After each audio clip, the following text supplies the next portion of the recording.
Hi YouTube. Alright, cards on the table. I have two really bad habits that have led me to make this video, and one of those is that I'm really bad at replying to things these days. And I don't know if it's just because I'm not on the internet as much as I used to be, and doubled with the fact that I'm very lazy and a private person.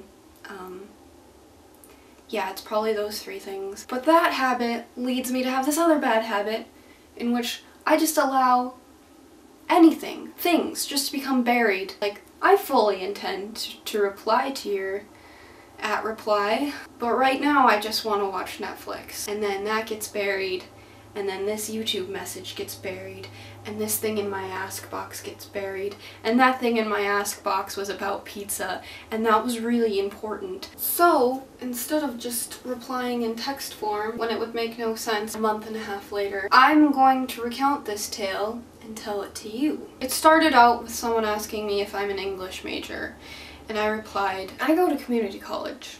I don't major in anything. I don't think they even offer an associate's in English at my school. They do offer an associate's in sustainable farming though, which is cool. Maybe I'll become a farmer. Oh man.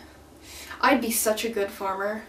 I'd employ biodynamic practices and read all of Joel Salatin's books. And then I'd go on marches with Vandana Shiva when it wasn't harvest time. And if Monsanto ever took me to court, they better lawyer up, because I'd take them down so hard. On my farm I grow mostly pizza and other vegetables. Okay, so that was my response to that question. In response to my response, I got this question, which I'm going to answer right now, and I'm pointing over there because my computer's over there, and over there are some dogs that are barking. Ignore that. So here is this question from a lovely Anon. How well do you think pizza growing is going to be? I learned that farmers had to stop growing pizza thousands of years ago because of the change in weather patterns and unusual tectonic plate shifts. There's been evidence in Italy that they attempted to grow pizza but was unsuccessful, so they had to start cooking it or baking. I don't know what it's considered. Anon, I don't know where you're getting your faulty information from, because I come from a long line of pizza farmers who have been planting and harvesting since as far back as I can trace my bloodline. My grandfather, Louis Hirschberger, settled this area and found the soil was good for growing onion pizzas. He harvested these types of pizzas until the incident. He went blind from crying so much. It's kind of embarrassing, but in his defense, they were white onions that topped these pizzas he so bountifully harvested. His father, Samuel, Amish. And as you may know, the Amish are a people of preservation. Old Sam was disheartened by how some people don't eat their crust, so it was him who, through conventional seed breeding, developed the cheese-filled crust pizza. Yeah. So as to encourage the people who didn't eat that last bit of perfectly good pizza to eat that pizza. Eat that part of the pizza. Eat it. Just eat it, Sam would say. And they did, after he put cheese in it. Sam's great-grandfather, Don Ciccio, was another notable pizza farmer.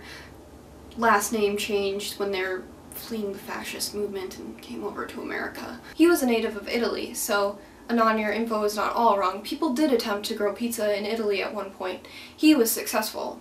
Very successful, actually. His farm was tucked away in the Apennine Mountains. The water that flowed from the Calderon Glacier as it receded had a very sweet flavor to it, and this sweet water irrigated not only his pizza patch, but his olives as well, and allowed him to develop the Margherita pizza. This special pizza was very well received among the Italians and is now famous throughout the world.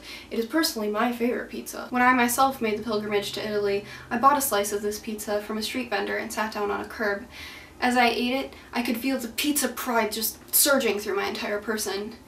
Anyway, Don Ciccio further developed his Margherita pizza until, tragically, he was stabbed by Vito Corleone, who was avenging his father, Antonio Andolini, at one of his farms in Sicily. I mean, Don Ciccio was advanced in years, yes, but sometimes I just think, what would he have come up with had his life not been cut short? We probably would have had Chicago deep dish pizzas long before the 1940s. What a loss the world suffered that day. So how well do I think pizza farming is gonna go for me? Pretty well. I think I got this. I mean, The knowledge of several upon several generations of pizza farmers is ingrained in my soul, and it doesn't hurt that the blood of pizza royalty gallops through my veins with the combined horsepower of every pizza delivery vehicle in America and parts of Canada. British Columbia mostly.